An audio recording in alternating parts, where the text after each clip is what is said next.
दोस्तों, जमीन की रजिस्ट्री कराने के बाद भी उस जमीन के लिए अगर आपको कोर्ट जाना पड़ रहा है तो आखिर गलती कहां पर हुई है। आपने जमीन की रजिस्ट्री तो करा ली, लेकिन पता चला कि किसी ने उस जमीन पर पहले से कब्जा कर रखा है। तो आपकी गलती हुई कहां पर है, इसी पर बात करने वाला हूं। उदाहरण से मैं आपको समझाने की कोशिश करूंगा और बहुत ही सरल भाषा में, ठीक है ना। तो पेशेंस के साथ आपको सुनना पड़ेगा। तो मान लो कि अगर राजू, उदाहरण से समझाने की कोशिश कर रहा हूं, राजू उस जमीन का मालिक है, ठीक है, और श्याम जो है उस जमीन को खरीद रहा है। राजू की जमीन श्याम ने खरीद लिया और कुछ समय के बाद राजू का डेथ हो जाता है, मर जाता है जिस भी कारण से, ठीक है ना। श्याम जो है उस जमीन पर 2 साल के बाद मकान बनाने जाता है। तो पता चलता है कि राजू ने, जो डेथ हो गया राजू, उस राजू ने राकेश नाम के व्यक्ति से भी उस जमीन की रजिस्ट्री करा दी। आपको समझ में आया? श्याम ने रजिस्ट्री कराई और राकेश ने भी रजिस्ट्री कराई। राजू ऑनर है, मैं एग्जाम्पल के तौर पर नाम बता रहा हूं आपको। राजू ऑनर है, लेकिन राजू अब इस दुनिया में नहीं है। राकेश और श्याम अब ये 420 करेंगे किस पर? व्यक्ति तो मर गया, रजिस्ट्री तो इससे नाम से है, रजिस्ट्री उसके नाम से है। आपके मन में सवाल होता होगा कि जिस व्यक्ति ने पहले रजिस्ट्री कराई, तो इसी के लिए आपको कोर्ट जाना पड़ेगा, क्योंकि जिस व्यक्ति ने जमीन खरीदा है उसने भी और इसने भी, सब ने पैसा तो डबल दिया है। 40 लाख की जमीन थी तो श्याम ने भी दिया 40 लाख और उस व्यक्ति ने भी, राकेश ने भी दिया 40 लाख। लेकिन अब तो राजू नहीं है, तो आपको कोर्ट जाना पड़ेगा।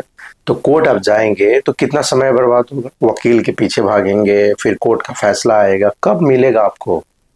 आप कब उस कोर्ट के फैसला आएगा कि आप उस जमीन पर आपका मालिकाना हक आपको मिलेगा। तो दरअसल यही था टॉपिक आज का।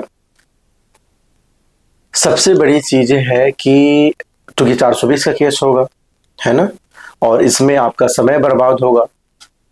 कोर्ट का चक्कर और कोर्ट का जो फाइनल कंक्लूजन, जो ऑर्डर आएगा, जजमेंट आएगा, तो उसमें तो बहुत साल लग जाएंगे, 10 साल लग जाएंगे, उससे भी ज्यादा लग सकते हैं, और समय पैसा सब बर्बाद।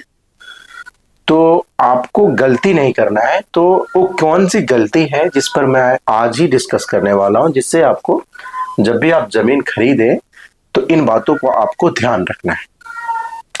पहली चीज कि जमीन की रजिस्ट्री करा ली आपने, करा ली, कराने वाले नहीं, आप करा ली, ठीक है ना, आऊंगा उस पर भी। तो जमीन की रजिस्ट्री करा ली, तो जमीन की रजिस्ट्री कराने आपने अभी हाल ही में कराई है, तो आपको सबसे पहले उस जमीन का नामांतरण, यानी कि उस जमीन को म्यूटेशन करना आपके नाम से होना चाहिए। मान लो कि मैंने आपसे जमीन खरीदी, आप उस जमीन के मालिक हो, तो मेरा काम क्या है कि आपके नाम से जो जमीन, रजिस्ट्री तो हो गई लेकिन नामांतरण तो नहीं हुआ ना, नाम चेंज नहीं हुआ ना। तो वो जो नाम चेंज होता है वो सबसे ज्यादा जरूरी है, जिसको म्यूटेशन कहते हैं। तो उसकी भी एक प्रक्रिया, नामांतरण करना, ठीक है ना। यानी कि आपकी जमीन में जो नाम लिखा है वहां से काट कर वो जमीन जो है, मेरा नाम वहां पर होना चाहिए, क्योंकि मैंने उस जमीन को खरीदा है।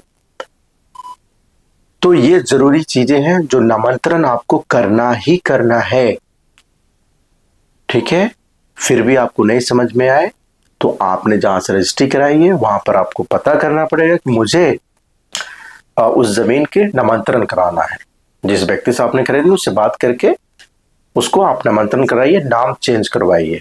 तो ये जरूरी है, क्योंकि सरकारी जो दस्तावेज है उसमें आपका नाम चढ़ जाएगा तो आपको आगे चल के कोई प्रॉब्लम नहीं आएगी, ठीक है ना। नहीं तो ये जो ऑनर है जमीन का, मान लो कि नहीं है या फिर किसी और से बेच दिया, आपसे 40 लाख में बेचा, उससे 1 करोड़ में बेच रहा है, उसको तो पैसा चाहिए, फिर आप फंस जाएंगे ना।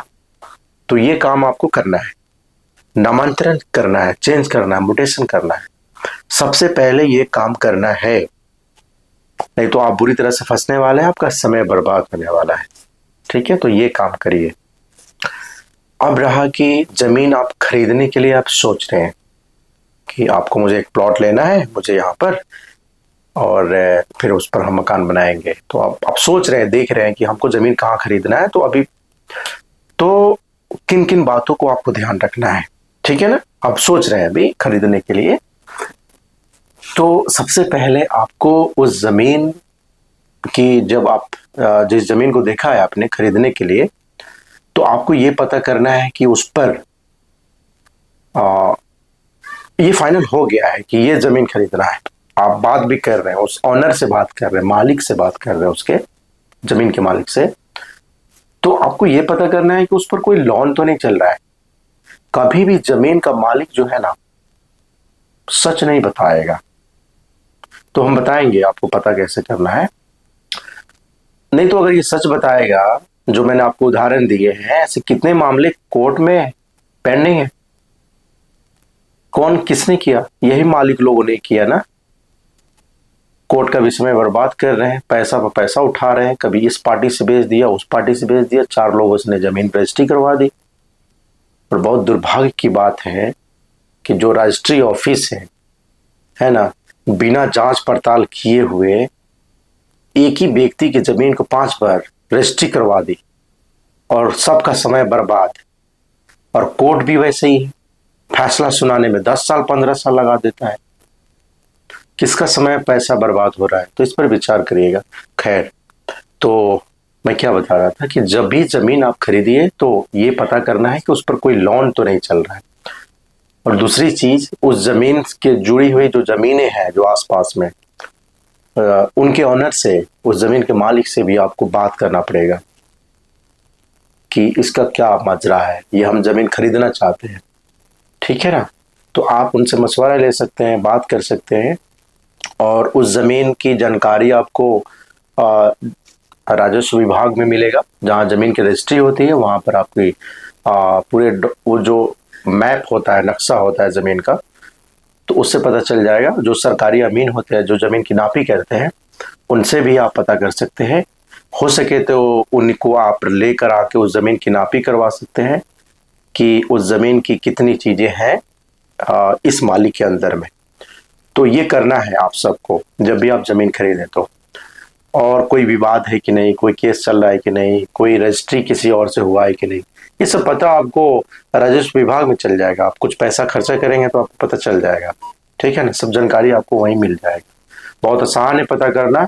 जहाँ रजिस्ट्री होती है जमीन की, वहां पर आप सब कुछ पता कर सकते हैं उस जमीन के बारे में कि क्या सच्चाई है, क्या उस जमीन को लेना चाहिए या नहीं लेना चाहिए, ठीक है ना। और उस जमीन की जो रसीद कटती है वो किसके नाम से कट रही है, और ये सब चीजें जो है आपको वहीं से पता करना पड़ेगा।